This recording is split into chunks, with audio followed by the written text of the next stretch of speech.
عليكم ورحمة الله وبركاته.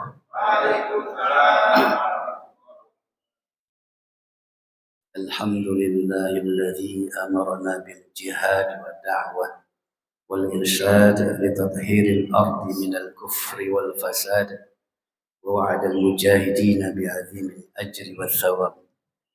اللهم صل وسلم على سيدنا محمد وعلى آله وصحبه أجمعين, amma ba'du.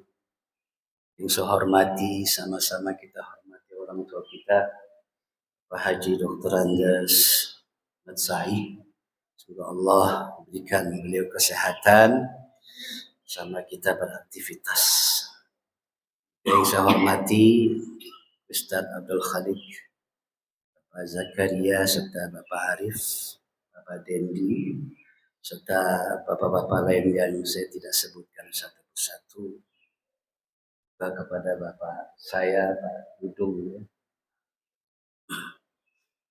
dan ibu-ibu yang pagi hari ini Allah berikan kesehatan dapat hadir. Semoga Allah naungi ridho kita semua yang hadir di sini.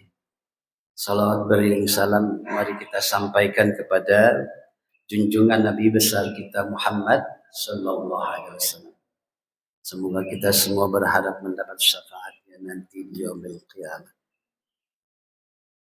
Ada sebuah hadis dari Nabi kita Muhammad sallallahu alaihi wasallam, riwayat At-Tirmidzi.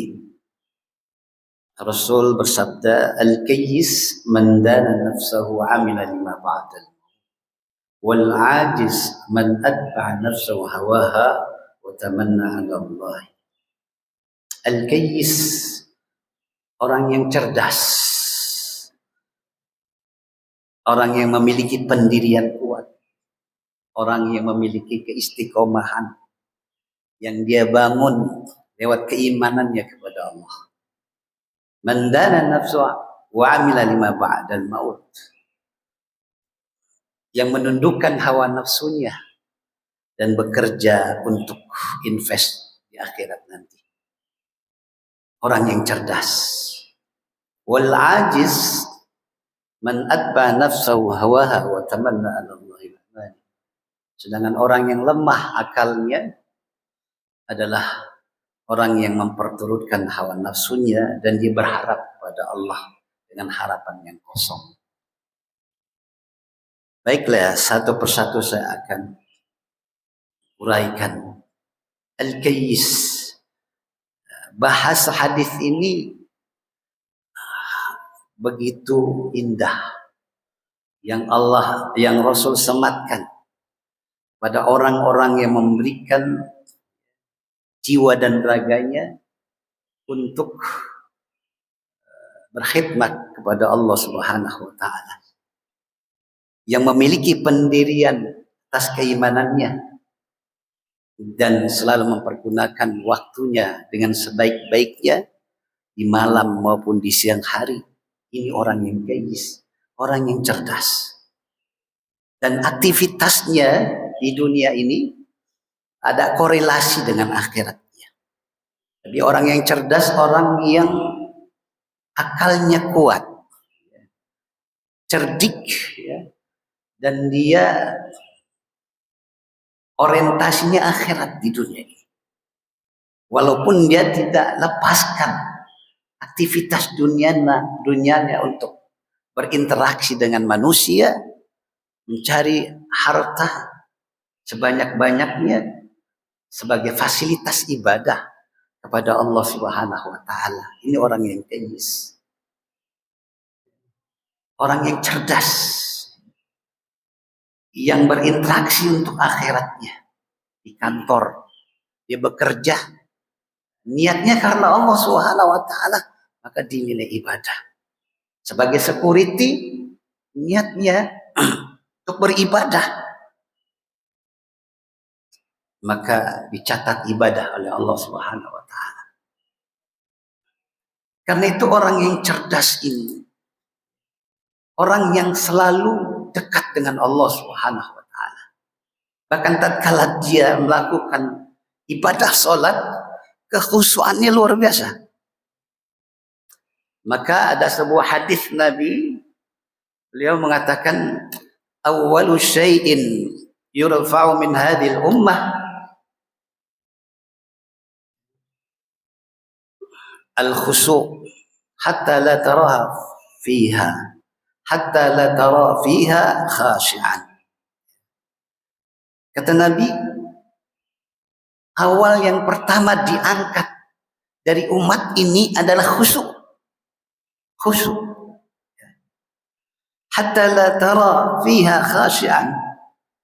Dan kamu tidak akan melihat mereka itu orang yang khusyuk. Karena pengaruhnya tatkala kita melakukan sholat, setan mempengaruhi dan mencuri sholat kita. Itu yang menyebabkan kita tidak khusyuk. Ya. Khusyuk itu letaknya di hati, bukan di anggota badan. Maka tatkala seseorang khusyuk, maka takbir pertama wajahnya dihadapkan ke tempat dia sujud. Matanya tidak kemana-mana. Itu khusyuk. Gerakan-gerakannya tidak ada. Bahkan Ibnu Zubair itu dikisahkan kalau salat seperti kayu yang bersandar yang enggak bergerak sama sekali. Bahkan tatkala dia sujud, burung-burung pipit nemplok, seolah-olah burung itu mengatakan merasakan itu pohon. Anda tidak bergerak. Ini saking khusyuknya. Khusyuk apa sih? Takut kepada Allah. Maka tatkala dia takbir, hanya Allah Subhanahu wa taala tempat dia bergantung. Kadang-kala kita kan tidak. Kita mencari sesuatu tatkala kita takbir, sesuatu itu setan kasih unjuk. Tuh kunci yang kamu cari di atas lemari. Tuh baju yang kamu cari tadi ya, di sebelah sana. Dan ini merupakan setan. Yang setan ya, curi sholat kita tatkala kita sedang sholat. Maka khusyuk sulit khusyuk. Betul gak Bu? Pak? Sulit khusyuk. Allahu Akbar. Maka kenapa manusia tidak khusyuk? Karena tidak mau mengakhiri innas salata tanha 'anil fahsya'i wal munkar. Karena sesungguhnya itu salat mencegah perbuatan keji dan munkar. Tidak mau mengakhiri perbuatan munkar dan fahsya. Juga khusyuk itu nanti berpengaruh kepada akhirat kita. Qad aflal mu'minun alladzina hum an salatihim khashi'un. Orang beriman itu beruntung. Siapa orang yang khusyuk salatnya? Ya, khusyuk salatnya. Maka orang yang cerdas tadi memikirkan prioritasnya akhirat. Walaupun dia ada di kantor, di pasar, di mana saja dia berada di kesendiriannya, Allah selalu melihatnya. Karena itu orang yang cerdas juga dikategorikan orang yang bertakwa kepada Allah Subhanahu wa taala. Masuk di dalamnya. Yaitu orang-orang yang di dalam surah Ali Imran itu dikatakan ciri orang yang bertakwa adalah alladzina yunfikuna fis sarra'i wad dharra. Orang yang menginfakkan ya, hartanya tatkala dia sarra wad dharra, tatkala dia dalam kondisi banyak harta dan kondisi tidak punya harta. Bapak Ibu yang berbahagia, saya angkat sebuah kisah sejarah Ini saya bacanya sampai netesan air mata. Waktu perang Tabuk di 9 Hijriah, Rasulullah SAW memobilisasi sahabatnya dengan menyuruh infak sedekah. Karena perang Tabuk ini perang yang dinamakan perang Usrah, perang kesulitan. Waktu itu musim kemarau. Dan Rasulullah dengan para sahabatnya menghadang pasukan Romawi agar mereka tidak masuk ke Madinah. Waktu musim panas, jarak Madinah ke Tabuk 778 km dalam kondisi panas. Maka Rasulullah memobilisasi sahabatnya untuk infak sedekah. Mengeluarkan seluruh hartanya.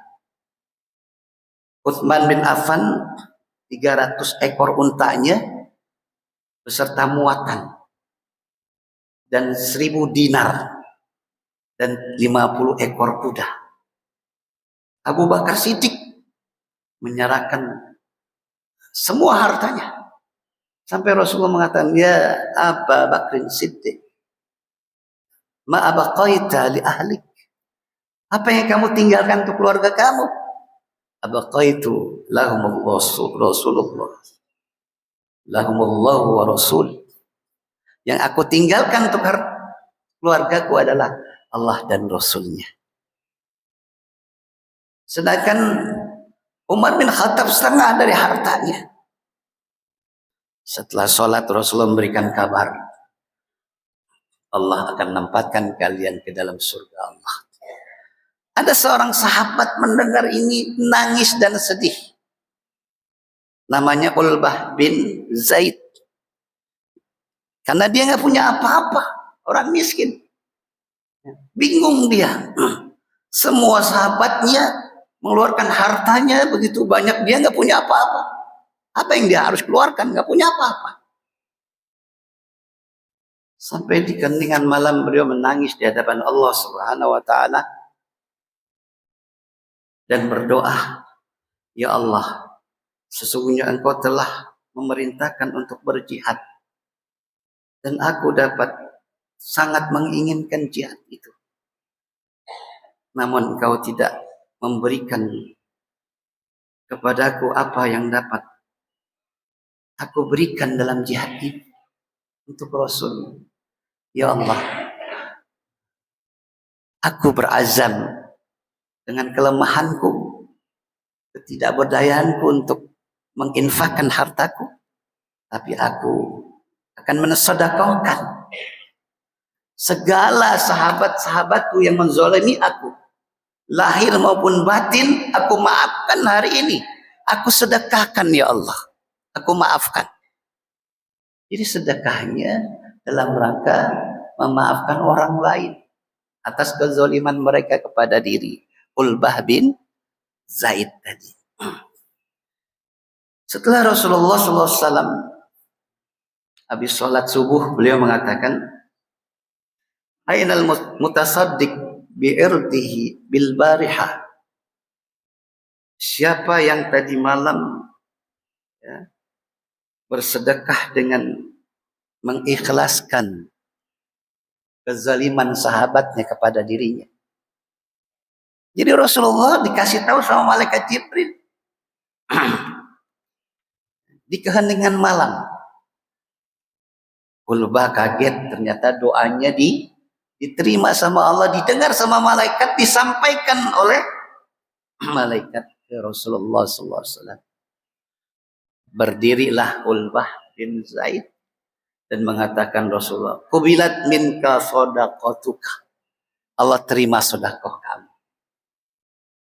Jadi kalau kita tidak memiliki apa-apa, dalam kondisi kita tidak punya, tetap bersedekah dengan cara apa saja.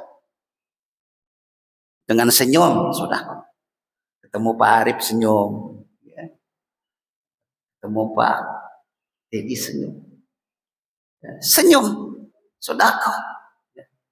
dan mengikhlaskan perbuatan jahat yang dilakukan saudara kita pada kita. Ikhlaskan itu sedekah. Itu diterima oleh Allah Subhanahu wa taala. Jadi pada kondisi kita senang, itu wajar karena kita banyak uang, berinfak sedekah. Ya. Itu ciri orang-orang yang cerdas. Ya. Karena mereka mengatakan harta bukan punya aku. Dalam sebuah hadis qudsi Allah katakan al-malu mali wal aghniyau kalai wal fuqara'u iyali faman bakhila ala iyali fala ubali. Harta itu milikku dan orang-orang kaya itu adalah wakilku. Masya Allah. Ini orang kaya ini wakil Allah. Wal aghniyau kalai wal fuqara'u iyali. Dan orang-orang fakir, orang miskin itu adalah keluargaku, tanggunganku. Faman bakhila ala iyali fala ubali. Maka barang siapa yang bakhil, nggak peduli dengan keluargaku, maka aku nggak peduli dengan urusannya. Kalau Allah sudah nggak peduli dengan urusan orang yang bakhil, maka Allah akan keluarkan hartanya dengan berbagai macam cara. Ini yang kita ngeri, Pak, Bu. Ya, maka ciri orang beriman alladzina yunfikuna fis sarra wad darra. Yang kedua, orang yang cerdas wal kadhiminal ghaidha. Ya. Orang yang menahan amarahnya. Ya, ini orang cerdas nih. Jadi tidak mengumbar-umbar amarah. Karena amarah itu datangnya dari setan. Dan bahkan seorang ulama mengatakan wa'lam annal ghadaba jamrah. Ketahuilah bahwa sesungguhnya marah itu jamrah, batu bara. Jamrah. Yulqiha syaitan fi qalbi bani Adam. Dan setan melemparkan ke dalam hati anak Adam. Ya. Bara api yang dilemparkan setan ke Bani Adam sehingga panas hatinya. Maka saat itu kita berlindung tatkala kita marah kepada Allah. Bapak, kalau ibu lagi marah, jangan marah juga, nggak selesai. Ambil air wudhu, baca Quran, selesai marahnya. Ya Pak ya. Kalau ibu lagi marah, jangan diladinin marah. Ambil air wudhu, baca Quran, ya insya Allah Pak Arif ya, redam marahnya. Bahkan Nabi katakan pada kondisi kamu marah dalam duduk berdiri, ya, bahkan Nabi kalau lagi marah sama istrinya, Nabi tinggalkan, nggak selesai. Ya, karena marah itu masya Allah luar biasa. Bahkan ada korelasi marah tatkala seorang suami mentalak istrinya dalam kondisi marah. Bahkan ulama mengatakan kalau kondisi marahnya tidak ingat apa-apa, nggak jatuh talak. Tapi kalau kondisinya marah, dia masih ingat, maka jatuh talak. Marah itu masya Allah. Ya. Maka Rasulullah SAW bersama Abu Bakar caci maki, beliau masih dekat Abu Bakar. Tapi tatkala Abu Bakar membalas cacian maki itu, Rasulullah langsung kabur. Langsung meninggalkan Abu Bakar. Dan Abu Bakar bertanya, kenapa engkau kabur ya Rasulullah? Meninggalkan aku? Karena tatkala kamu diam, malaikat bersama kamu. Tatkala kamu marah, setan bersama kamu. Dan aku nggak mau bersama setan. Masya Allah. Ya. Makanya ada sebuah hadis mengatakan, laisa syadid bisur'ah, walakinnal syadidal ladzi yamliku nafsu 'indal ghadab. Orang yang kuat bukanlah orang yang membanting dengan satu bantingan. Ya. Tapi orang yang kuat adalah orang yang tatkala marah, dia bisa menahan nafsunya. Itu orang yang kuat. Ya, coba berusaha Bu ya Pak, jangan asal marah. Apalagi di jalan, masya Allah ya, ya kesenggol sedikit marah, ya, ya. Dan ini melatih kita, karena sebulan penuh kan kita sudah disediakan bulan Ramadan untuk menempah jiwa kita menjadi jiwa yang selalu dekat kepada Allah Subhanahu wa Ta'ala. Dan yang terakhir adalah wal afina 'anil nas, memaafkan kesalahan orang lain. Ini orang yang cerdas. Memaafkan sulit Pak, daripada minta maaf. Ya. Disakiti hatinya, dicaci maki depan umum, ya, digibahi, dia dengar digibahi, ya. Dia minta maaf, dimaafkan. Masya Allah. Makanya kata Nabi, ma zadallahu 'abdan bi'afwin illa izzan. Ya, seseorang hamba kalau memaafkan saudaranya, Allah akan angkat derajatnya. Allah akan angkat derajat dan wibawahnya. Maka selentingan di masyarakat mengatakan, buat apa saya maafkan dia, derajat saya, wibawa saya akan turun. Tidak. Justru kita akan diangkat derajat kita kalau kita mau memaafkan saudara kita. Ya. Masya Allah. Nabi pernah kedatangan Wahsy bin Harf yang membunuh pamannya waktu perang Uhud. Wahsy masuk Islam. Dimaafkan sama Nabi. Karena paman yang dicintainya mati dalam keadaan mengenaskan. Ya, hidungnya dipotong, ya, sedangkan jantungnya dimakan. Papa nggak sampai ditelan sama Hindun waktu perang Uhud. Nabi melihat itu sedih, menangis. Bahkan Nabi katakan, aku maafkan kau Wahsy, tapi engkau jangan perlihatkan wajahmu tatkala saya masih ada. Karena saya teringat dengan paman saya. Dimaafkan. Ya. Tapi Nabi menyebutkan itu agar Wahsy tidak memperlihatkan wajahnya tatkala dia masih hidup di hadapannya. Sampai Rasulullah meninggal, nah Wahsy tidak melihat Nabi kita Muhammad SAW. Ya, makanya berbuat zalim kepada manusia hati-hati Pak. Itu dibayar nanti di akhirat. Kan ada orang yang disebut Nabi muflis, bangkrut. Kenapa? Ibadahnya rajin, puasa Senin Kamisnya, tahajudnya, tapi zalim sama orang lain. Maka dituntut nanti dengan sebab kezalimannya kepada orang lain. Hati-hati.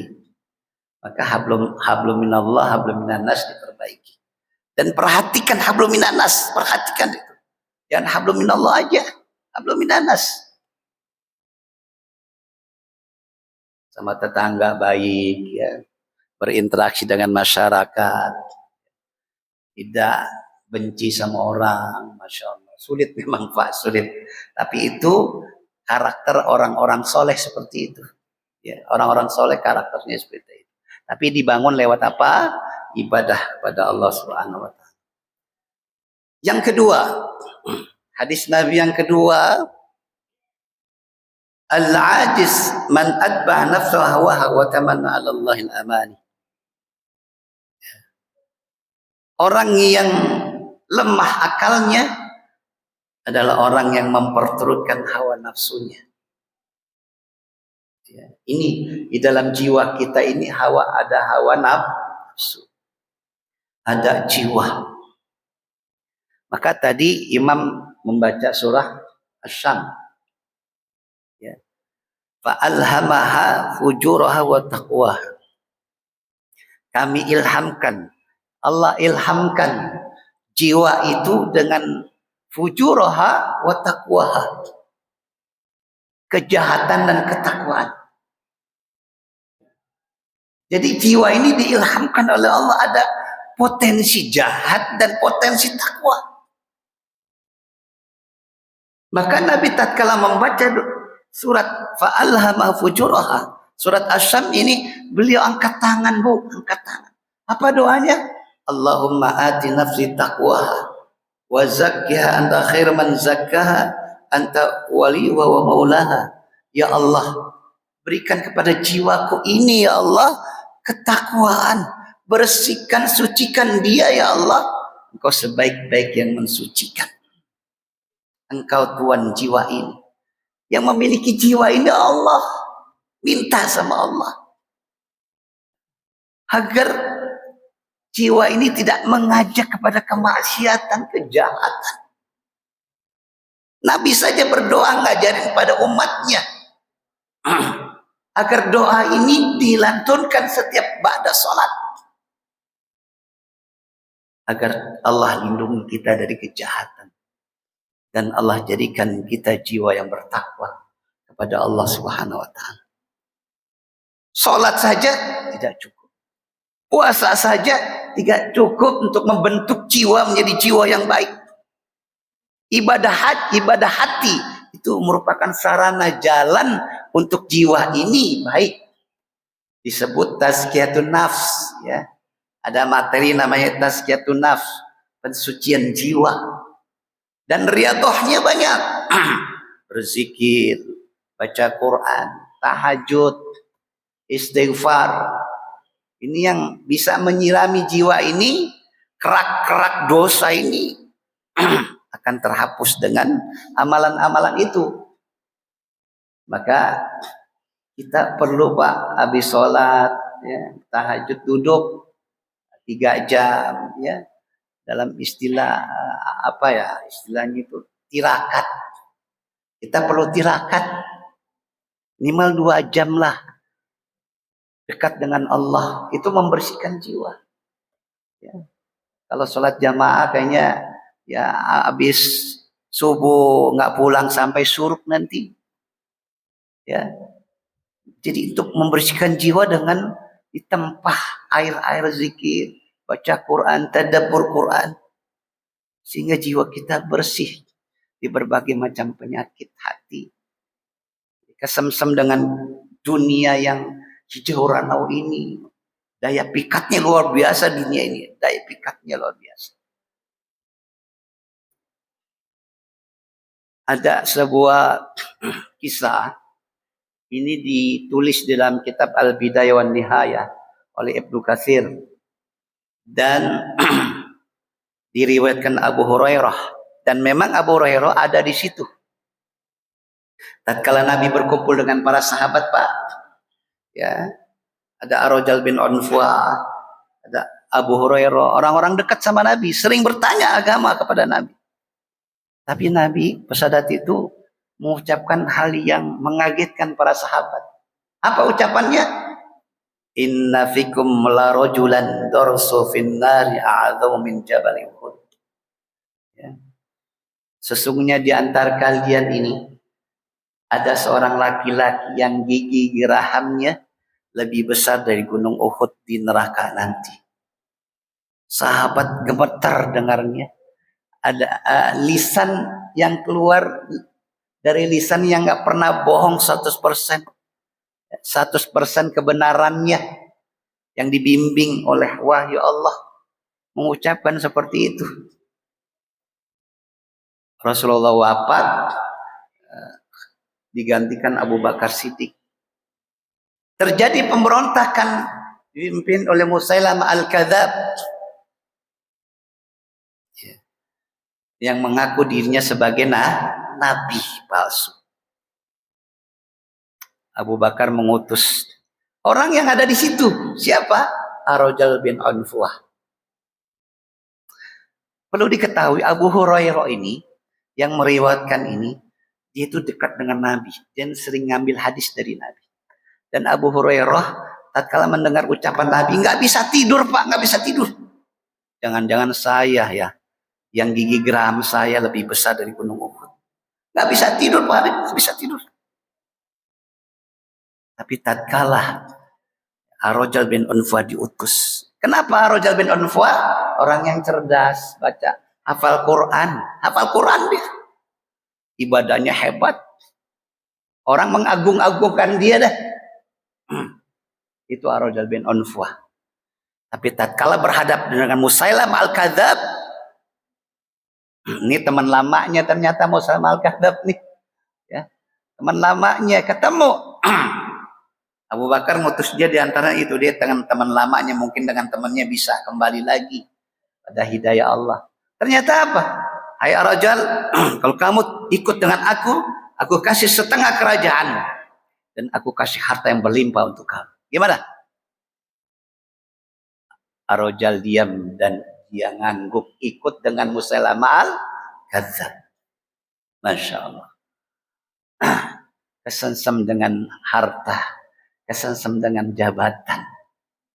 Masih ada cinta dunia di hatinya ketimbang iman dan keistiqomahannya. Padahal orang yang dekat kepada Nabi, dekat dengan Nabi. Makanya kemuliaan bukan orang yang dekat atau nasab. Kemuliaan itu ada di ketakwaan.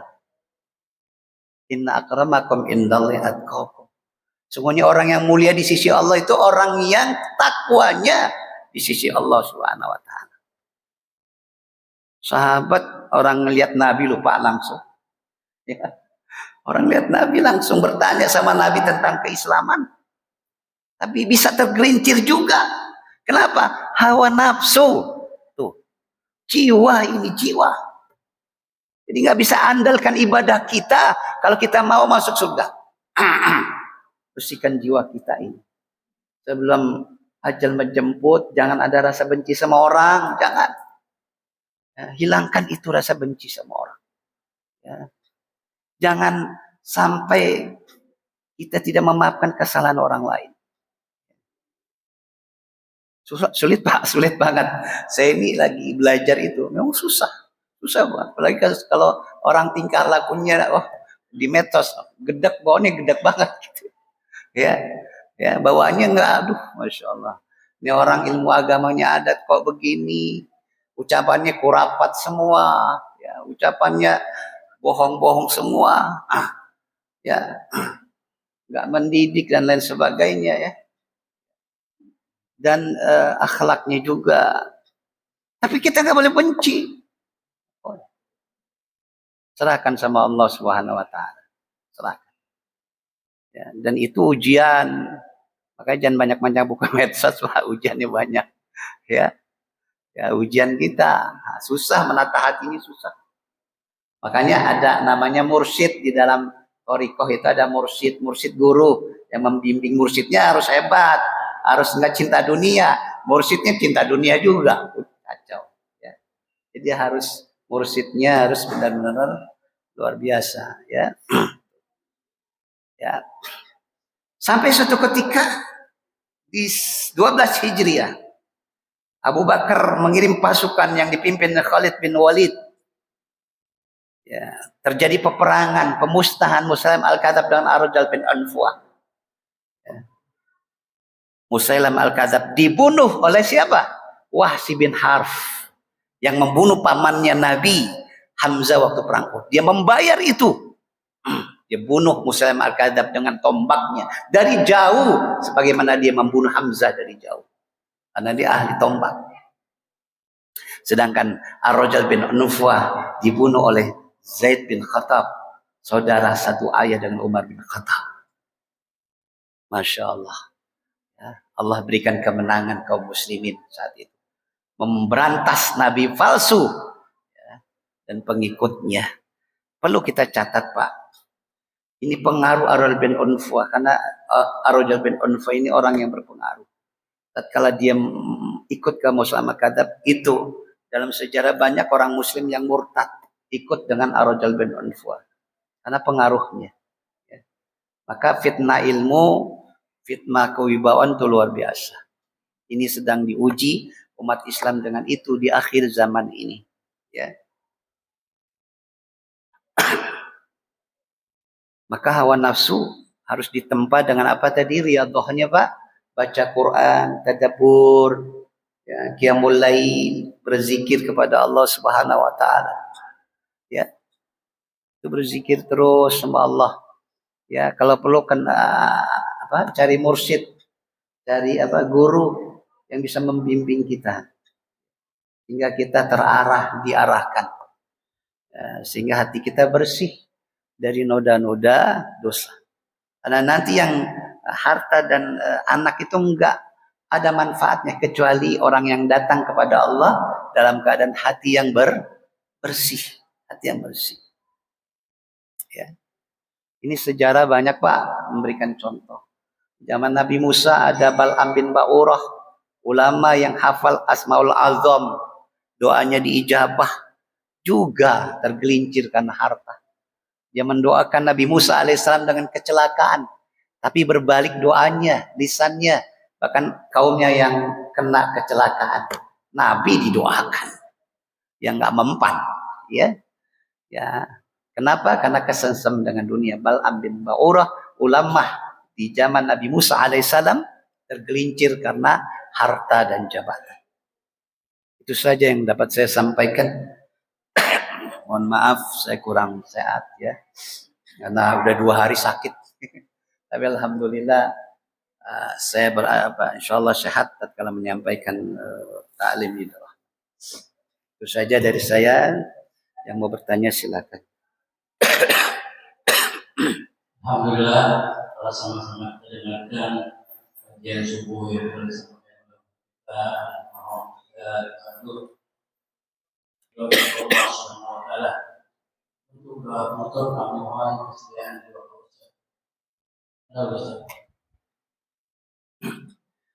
Mari kita berdoa kepada Allah Subhanahu wa taala. Kita tundukkan hati kita di hadapannya. Semoga Allah mengabulkan semua hajat kita dengan keikhlasan doa yang kita lanjutkan. Al-Fatihah. A'udzubillahi minasyaitonir rajim. Bismillahirrahmanirrahim. Alhamdulillahirabbil alamin. Arrahmanirrahim. Maliki yaumiddin. Iyyaka na'budu wa iyyaka nasta'in. Shiratal mustaqim. Shiratal ladzina an'amta 'alaihim ghairil maghdubi 'alaihim. Bismillahirrahmanirrahim. Alhamdulillahirabbil alamin. Allahumma shalli wa sallim ala sayyidina Muhammadin fil awwalin wa salli wa sallim ala sayyidina Muhammadin fil akhirin wa salli wa sallim ala sayyidina Muhammadin hatta tarithal arda wa man 'alayha wa anta khairul warithin. Allahumma inna nastahfiduka wa nastawdi'uka ajalana wa abdanana wa anfusana wa ahlana wa kulla shay'in a'taytana.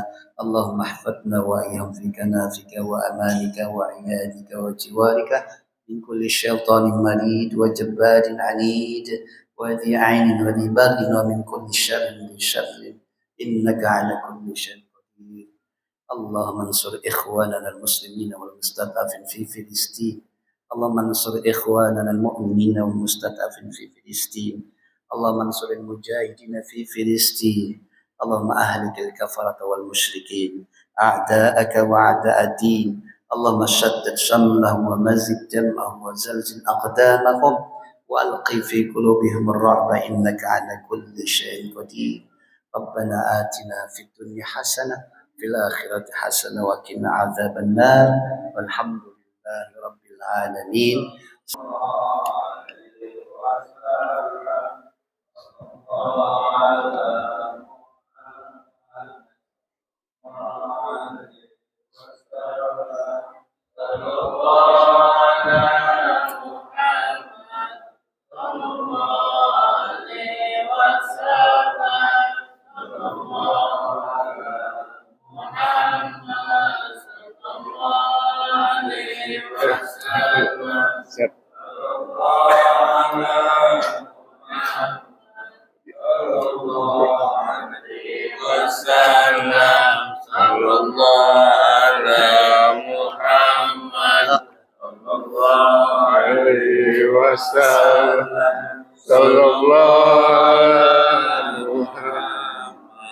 Ya Rabbi salli wa sallim.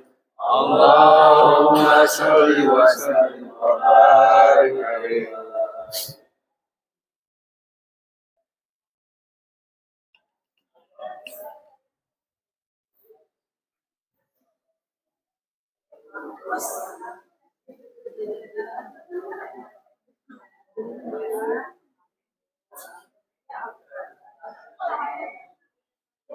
apa ya?